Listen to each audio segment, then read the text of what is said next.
All right, welcome back to DTR's YouTube channel. I always like to start off by saying thanks to all our subscribers, all our new subscribers. Thanks for tuning in and checking out all our videos. If you do like what you see in these videos, or you learn something, or whatever the case, always click those thumbs up buttons. And if you haven't subscribed yet, always hit that subscribe button. So let's get on with the next video.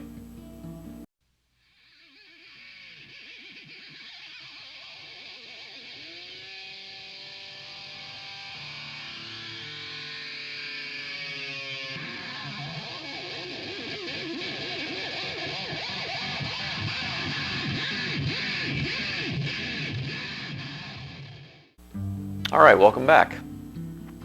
So we're back here with our 66 Impala project, which is now completed. I've been very busy working on this project as well as some others, but after a lot of hours of bodywork and priming and blocking and painting and clearing and more sanding and buffing and everything else, we got the Impala all done and ready to go home. So what we're going to do in this video is I'm going to recap a little bit from the earlier videos and take a look at where this car started and where we're at today. So let's check it out. All right, so starting with the rear of the car, there was a lot of issues that the car brought with it when it came in, mostly panel alignment. Going back to the beginning, in the earlier video, I showed how the trunk and the quarter were misaligned. The trunk lid was bowed up really high, which basically because it was probably bumped here, which had this trunk lid pushed into the, or not flush with the quarter extension, pushed in, and essentially as this got pushed in, it made this bow up. So to achieve that, I had to actually flex the deck lid by pulling this out, which caused that to roll down, and that took the use of a porta power to actually get that all to move the way I wanted it to. But now that it's all said and done, we got beautiful gaps. Our levels are really nice, and our lineups are perfectly flush. That was and there's a fly. Better now than when the clear was wet, but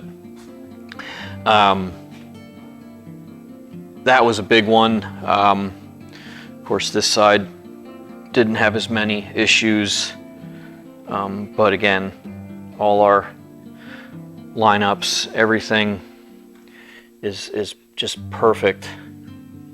Probably better than it might have been from the factory, but who's to say? This quarter, when it was stripped, actually both quarters, but this quarter itself, I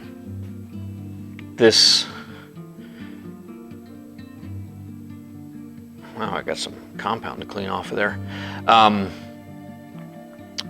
This quarter here, for whatever reason, all the way up to this body line, it was just loaded with body filler. And I often wonder why, when I strip some of these cars, why they have so much filler on them, and when it all gets redone, I probably use maybe a quarter to a third of what may have been there, but it had to be at least a half-inch thick from up here, all pretty much down. I mean, these both sides, these lower quarters, they were really hammered pretty bad, and they were really just loaded with filler. But it didn't take nearly that much to solve it. Even the top half of the quarters, when it came to bodywork, it barely took anything. They were really, this part of the car was, the top half of the quarters was really good shape. The center section, there's a bit of a body line. It might be hard to see, but there's a body line that goes right down the middle of this car, and that took a little bit of work to get that really nice.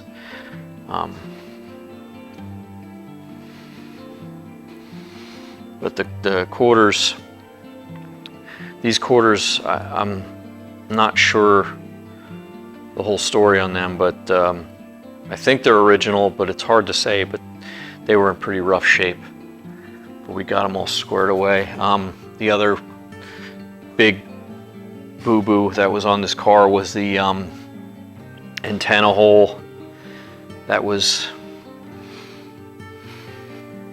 basically just fiberglassed over the existing surface, and I just peeled it off with a screwdriver. The repair was that terrible, but got that welded shut as shown in an earlier video, and after some body work and priming and paint and everything, it looks beautiful. Now, because we had to do, there's, you know, again, this quarter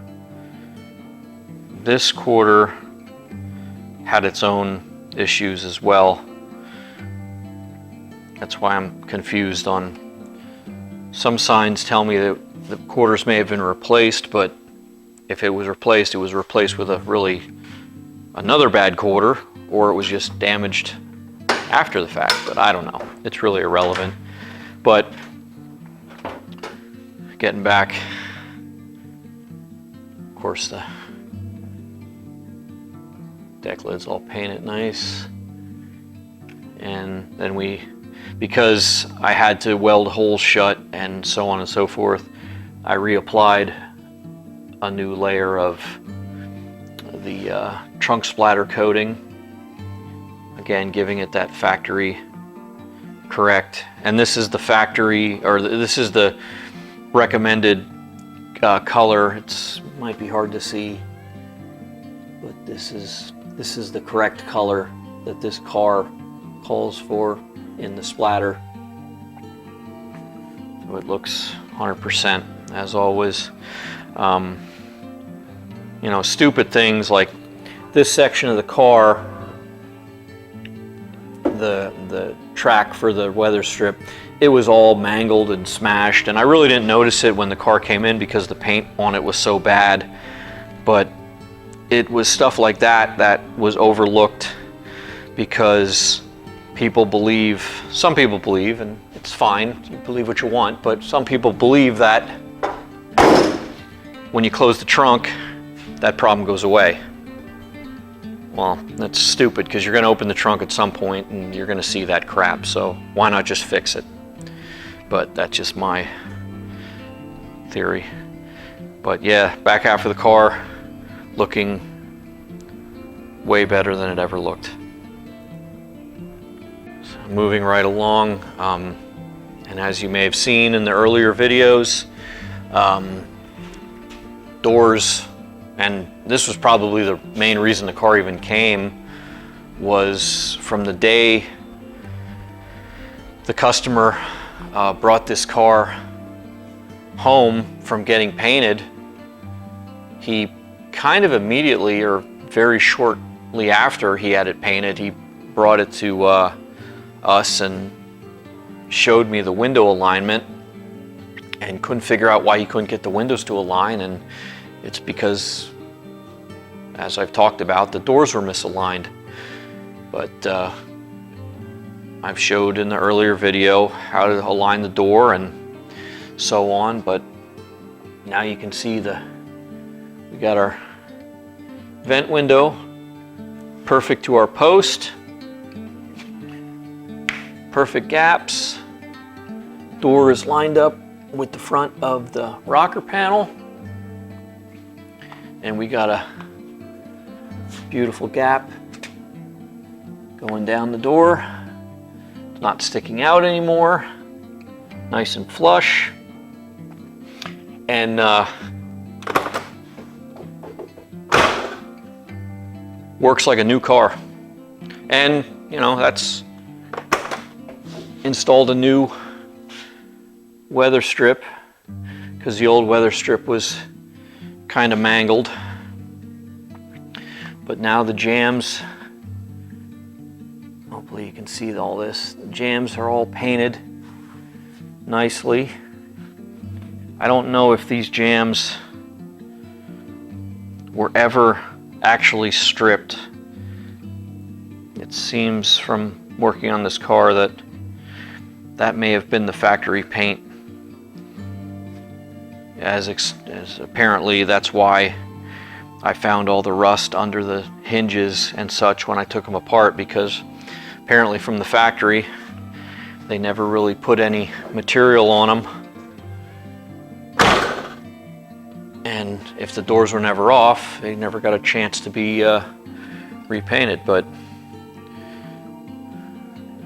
yeah, the top is down now, but you'll see that with the top up, my door and quarter alignment is perfect, and the top lays down perfectly on top of the glass. Moving forward, this is pretty much, I mean, everything in the front end of the car was pretty decent. Paint, I mean, the paint wasn't great, and some of the things like the header panel and the fenders, I don't think were ever apart, and there was so I got some more compound to clean off. Oh well.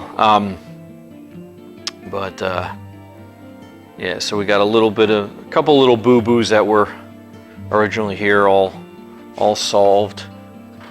Let's see if I can open this. All right, back under the hood, yeah. You know, all the bolts are all detailed out. Got new hood bumpers and stuff in there. The old ones weren't in correctly, because these can be a little bit of a pain in the butt to get in, especially when they're new. But I put them on before I put the fender on the car and made it easier. But overall, the finish, other than all the dirt and dust that I gotta wipe off, the overall finish on the inside is just far and above what it came in as. The hinges, I cleaned with baking soda to get all the excess overspray from the previous work, so they're a lot cleaner than what they ever were and looking better. Repainted the underside of the hood black, freshened that up real nice. But overall, the front end of the car was pretty much okay, other than just the paint work not being great. So moving on the right side of the car, I mean, same job, you know. Had our problems with this side door as well. It was adjusted, but adjusted incorrectly. I solved all that. The other thing is now we got perfect alignment of our trim going down the side of the car, which it never had that. And again, the door works beautifully, just like a new one. So yeah, that's how she turned out.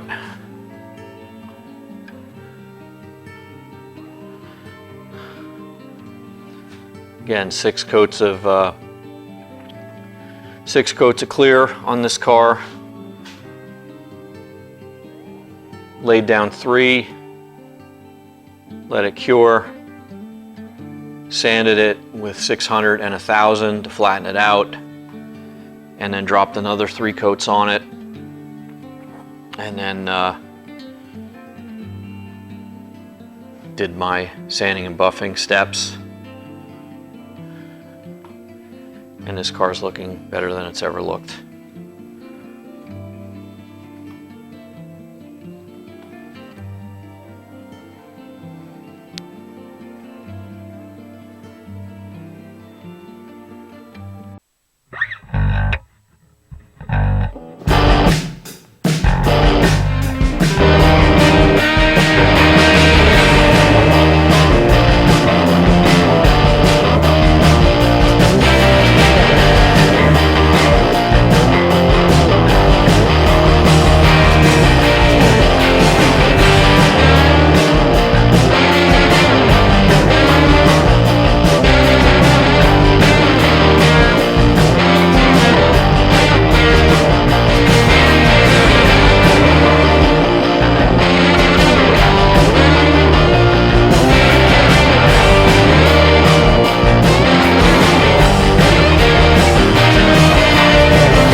Okay, well, that was a look at our 66 Impala 427 project. If you have any questions or comments, always leave them below. To get in contact with DTR, our information is always in the description below, our Facebook page and Instagram and website and email and such. If you have any inquiries, you want to go that way. So as always, thanks for checking out the video. Again, if you like the video, hit that thumbs up, and if you haven't subscribed yet, please subscribe. It really helps us out to build the channel. And once again, thanks for watching.